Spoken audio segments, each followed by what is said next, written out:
Beautiful day, Rob. Beautiful. Excellent job by you. Excellent job, Rob. And we didn't coordinate today, so I'm happy. I'm very happy. Anyway, I wished I had known that I was supposed to wear the blue shirt. I know. It's uniform day, and apparently it's emoji day, too. But wait, guys, blue topic. is not allowed in New Canaan. You don't know this. That is very true. No, we do know this all too well, for sure. Anyway, I'm Rob Adams. Marty Hersom alongside of me for this hour of our coverage here in New Canaan, and I'm a history guy. I'll readily admit I'm a history buff, love it, and Tucker Murphy has showed up with some great stuff. Tucker, first of all, great to see you. Thanks. Nice to see you guys, too. You know, one of the very first things we did on HAN Radio, you stopped in and recorded something with me a long time ago. It seems like a long time ago, early 2014, believe it or not. So, but you've got some great pictures here that we want to go through. So, you know, this year, obviously, every year that we have the sidewalk sale is an exciting day for us, but we learned this year was going to be the anniversary of our 50th Village Fair and Sidewalk Sale. We were lucky enough to have an intern work with us this summer, and we sent her over to the Historical Society, and she came up with a lot of these photographs, most of which came from actually the New Canaan Advertiser, but photographs and stories about all the different years. We go back from 1965 was the first one, and what we thought we would do tomorrow is have these out at our booth, and we thought it would be fun if people could go around and see if they could identify everyone. That is great. We have actually had a couple people, we've used them on our social media, and we've had a couple of people send us something saying, oh, that's my grandmother, and I remember that one. So aren't they great? Yeah, they really are. So this is 1985 we're looking at 1985, and then we've got, this is actually an ad from the very first one in 1965. And I thought was funny, in one of the stories that I believe you wrote in 1965, it goes to show you that times haven't changed much, that the advertiser said you received 6 letters from people who said that they thought that the sidewalk sales were honky-tonk and vulgar and should never be repeated. And here we are 50 years later. So people will complain no matter what. No matter what. But I thought it was kind of fun to see some of the merchants that are listed on here are still here today. I see that you just had Stewart's Market here. They're one of the merchants that were here, and Carl Chevrolet and Taylor's Luggage. And then some of the stories. It's fun to see some of the pricing of some of the items. Yeah. And then when you look at this old car, it just kind of gives you some ideas of what was going on. And then we've got, now we're to 1974, 1978, here's 85. And, you know, 85 is not that long ago. I look at these pictures. Some of them look like they're 1905. Yeah. But I know. It's so. Look at the hats. I know, the hats and all the fun. Oh, my gosh. I remember those hats. And then the other thing that we thought was really fun was when you looked at some of them, you could see some scaffolding, so some of the building that was going on during the time. This was obviously something that the state of Connecticut brought in to remind people why you should wear your seatbelt. The convincer. The convincer. Why you should wear a seatbelt. Cool.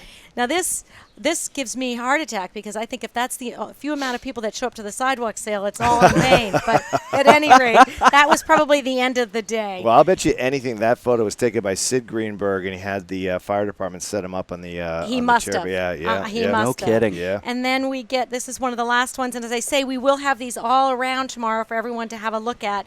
But we've got some cheerleaders selling some pretzels and what have you. So we just thought that was a fun way to commemorate the 50 years. Look at this Village Fair a go-go in Business Center. Yes. Oh, Isn't that great? Gosh, that's terrific. Awesome. So we're going to bring out some Sharpie pens and let people just sign away and tell us if they can tell us who someone was or what they were selling. And actually, we're going to do one other thing, which is going to be kind of fun tomorrow. It's pure ceremonial, but we noticed in one of the pictures that they used to have a ribbon cutting at every sidewalk sale. So tomorrow morning at 9 o'clock, even though the sales are typically well underway about 9 o'clock, technically it starts at 9, but people come down earlier. We're just going to have a fun ribbon cutting again and bring that back. We think that's a great way to kick off the day. Yeah. That's cool. Yeah. That's great. That's all part of the plan tomorrow. Wow, that's very cool. Yeah. So obviously, big day tomorrow. Big day. Interestingly enough, it no matter when the sidewalk sales are, it's always hot and humid. Always. And you're going to get it tomorrow. We're going to get it tomorrow, and everybody knows that, and we just remind everybody to wear cool clothing, drink lots of fluids. Right. And the one thing we would say when it comes to the weather is, I know everyone loves to bring their dogs downtown, and we love to see it, but if it is really hot, you might want to think about leaving them at home. Right. Sure. Yeah. But it's, you know what, it's crazy to say this, But we're actually excited about the forecast because when it's a beautiful, beautiful day, everyone tends to go off to the beach or go to the pool or work in the yard. Yeah. This way, when the day is a little bit iffy, we'll get everyone down here, and we obviously want it to be dry, but we think we're going to have a great day. We've got a huge lineup of merchants this year, way sold out. We've had to turn people away this last couple of weeks. Wow! So we're really looking forward to a great day. That's both. That's kind of a mixed blessing. You're thrilled to be full, but at the same time, kind of heartbreaking to say, no, we can't do it this year. And I think part of what makes our sidewalk sales more unique from other towns is that it's a village fair and sidewalk sale. While there's a lot of selling going on, there's also all of our good local nonprofits are getting a chance to be here and tell everyone about what they do and their efforts. So it's an informational time for people as well. And this year we took advantage of putting booths all the way down to the end of Forest Street. We've usually gone about halfway down. Yeah. We've got some great vendors, so we really encourage everyone to get down to Forest Street tomorrow as well. And you mentioned staying hydrated, and of course that leads us to talk about the great restaurants and all the great things here in town. There's so much good stuff. So much going on. There's going to be great food. We are going to set up our pop-up park tomorrow, so we'll have the School of Rock in there and the town band playing for you, and we'll have tables and chairs set up so people can grab some food and sit down and relax and enjoy the day. We're really looking forward to it. Yeah. It's an exhausting day, but at the end of the day, it's such a good exhaustion. Well, so Tucker, just real quick, I know you don't like to make it about you, but you are everywhere around town, and you really are a champion for all these merchants. And sometimes you do a phenomenal job, and sometimes it's a thankless job from time to time. But with regards to the sidewalk sales, I mean, I know that's a huge day, and you're swamped, and you're running from dawn till dusk on this. Can you talk a little bit about just a quick what the logistics of actually putting an event this massive on it? And I think, again, back to why ours are different from other communities is we actually shut down some of our main streets. And that obviously right there makes the logistics piece a little bit more complicated. We get great cooperation from the town. We hire officers, but we shut down the entire street. We have to make sure. Our biggest fear is that no lone rogue car sits out here all night tonight, and then we come in tomorrow morning and that's there. But we're good about that. We've got some great signage up already. And just getting these vendors into, everybody would like to be under shade in this corner near electricity. It's like seating a wedding. You got to make sure that everybody's happy with where they are, and not everybody is all the time. And I can tell you one funny little anecdote is we always have, especially when it's an election year, we have the Republicans and the Democrats, who are both nonprofits, who like to come down and talk about their causes.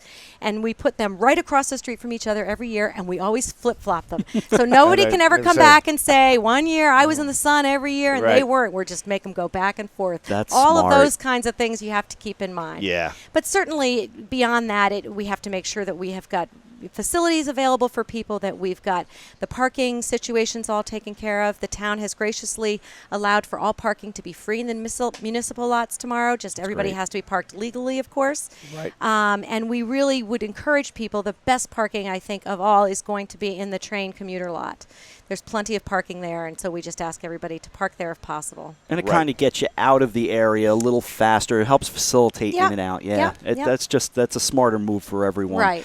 Everything looks great here in New Canaan. You've got to be loving the way everything is. Oh, you know what? We love New Canaan. I call it my office. The whole place is my office. But I went away a couple of weeks ago, and I was gone for 4 days, and I drove back into town, and I think it takes leaving town to come back to town. You say, wow, this place really is a special place. Yeah.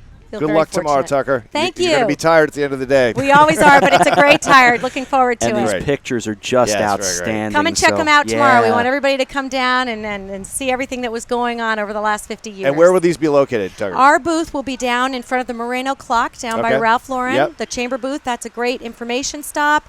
Obviously, any issues, come find us there. There will be someone there all the time. And we will have these on display for people to check out. Great. All right. Tucker, thank you TuckerMurphy, so much. Executive Director, New Canaan Chamber of Commerce. She's everywhere all the time. 1247, and she is.